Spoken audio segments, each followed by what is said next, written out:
Back to the Lakers. Haven't seen you since 2014 with this franchise. What brought you back?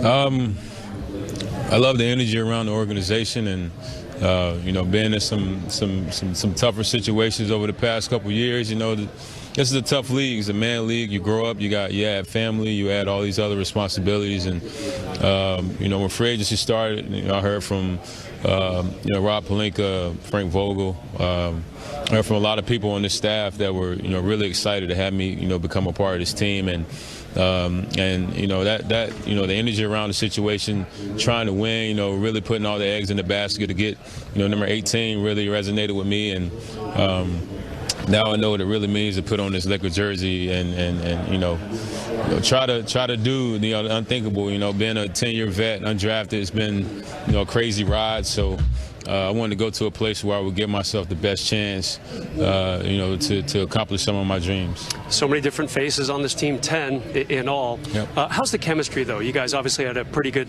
trip to Vegas over the weekend. Yeah, it's been amazing, man. I mean, you got a lot of guys that just get it. A lot of guys have been around the block. A lot of guys, you're getting, with the younger teams, they have a lot of players trying to find out who they are, as players, as people.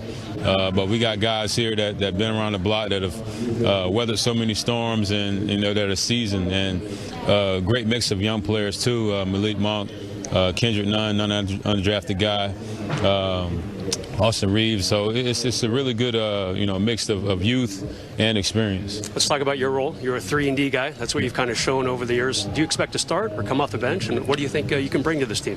I'm just bringing 100% energy and effort. I've always hung my hat on the defensive end, and Coach Vogel, he echoes that a lot. Defense is everything. Defense wins championships. Back in 2020, when this team won the championship, they were tremendous defensively. So it's something I'm looking forward to. The task of taking that tough assignment every night and giving it my all, being a glue guy, being a great teammate, keeping us together. Yeah, this team's also going to score a lot of points, aren't they?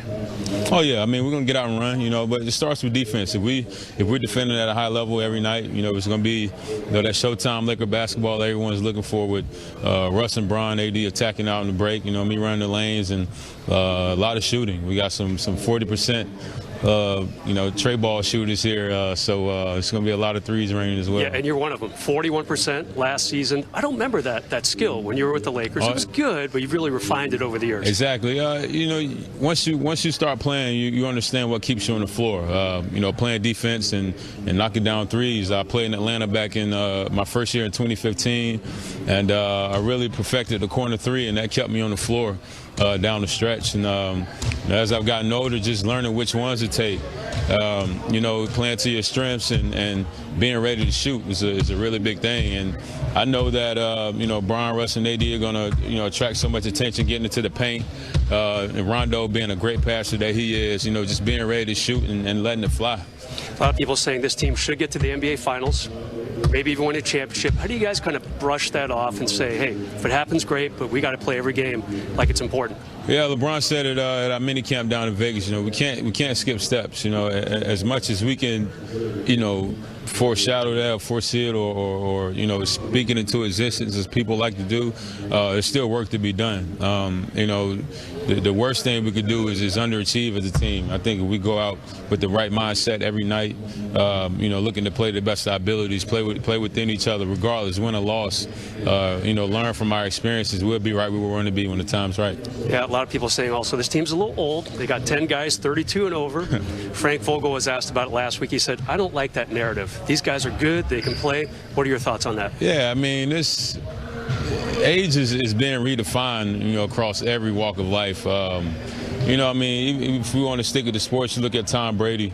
It's just, people that are redefining what age really means, and it's all in between the years, Yeah, we're a lot older, but, we do probably, this is probably the team in the top 1% of the league that take care of their body, that have daily regimens, rest and recovery, fuel, nutrition, weight room, you name it, and we all listen to our bodies. So, if we all feeling a little off, and, we don't have to come in here and beat the crap out of each other, we could take a mental day and learn and get better, just as better by doing that. Last one for you, that guy right over there, Anthony Davis. A lot of people talking about his look right now. How does he seem to you? It's good, man. I mean, I'm excited. You know, I'm excited to play with a guy. So I got the Lefty Giselle award in 2011 for the best defensive college basketball player, and he got it in 2012. So I'm real curious to see what that looks like on the court. You know, at this level. You paved the way for him. I did. Yeah, you know, he was all excited about it. I was like, I done got that already, bro. It's all good. AD's looking good. You're looking good. Thanks for your time, Ken. Yes, sir. All right, Ken Bazemore right there, referencing the 2011 Best Defensive Player. He's one of the best two-way players on this team, big game, and it depends who you talk to.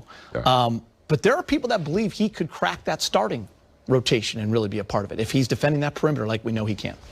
And it just depends on what Vogel's looking for. It just depends on who he wants to start the game, what he wants the rotation to look like, you know, coming off the bench. When I think of Bazemore, I think that, you know, to me at this point in his career, he's kind of like the National Guard. You know, when things aren't going so well, if the local police can't handle it, you know, you call in Bazemore because he can do so many things. He can shoot, he can defend, he's a lockdown defender. He's been around the league long enough to not be afraid to play and take shots and get physical with other big-time scorers in this league. So he's that type of guy, whether he's starting or whether he's coming off the bench. But like you said, he does have that capability to, you know, bring that energy at the beginning of the games, something that the coaching staff might be looking for. He, one of many guys who are coming back, understanding what the organization is all about, the expectations, what it means to be a Laker. I also think, I know that the Warriors a season ago weren't that dynasty team that we all grew to love and watch from afar as competitors, but he spent time in a system that was championship-based, a mindset of understanding what it takes. Key piece, I think. Yeah, I'm excited about Kent Bazemore. Also, how about this? A little throwback. Shaq, Media Day, with the great Jim Hill. Shaq's flashing the goods, big game. Rick Vogel, they bring up his name. They believe in him. He is a special talent, and he's continuing to grow. You just stated he knows how to play offense. I'm very impressed with how quickly he's able to read defenses and his pace and his patience getting to the bucket and then delivering. But what this league needs more than anything is those two-way players, that Klay Thompson, you know, that guy who can bring that every night, that Michael Cooper, or, you know, that Bruce Bowen, if you will, that guy that's just going to be in your face, create problems. He can guard point guards. We've seen him, you know, get up with his length, deflect, make important steals. And I think the Lakers will get back to Vogel's philosophy and knowing that defense is going to be, you know, the number one thing. They got all this hype coming in, but they get back to the defense. I think this kid is going to be key to matchups in certain situations. They can switch a lot, and I think that's where I think if he puts his mindset to that, offensively it's going to come naturally. But if he becomes that guy that you don't want to see in front of you when you have the ball in your hand, that could be a major weapon. I continue to be so impressed with, and I think Frank nailed it in our podcast, when someone has such internal confidence paired with the humility aspect and just the willingness and eagerness to learn and continue to be a sponge, taking advantage of those vets. He often talks about it, Talon does, taking advantage of what they have to offer. Rajon Rondo, we're going to talk to him later in the show. He's the guy that he really leaned on in his first season, and it sounds like Talon's excited. The work he put in the offseason, again, only time will tell, but I'm excited to see that step that he's going to make this year. We got to remember that for Rondo, because I wanted to ask Talon about that. Ran out of time, but we'll have to ask Rondo about that connection they had when THT was a rookie. All right, you know who else is here?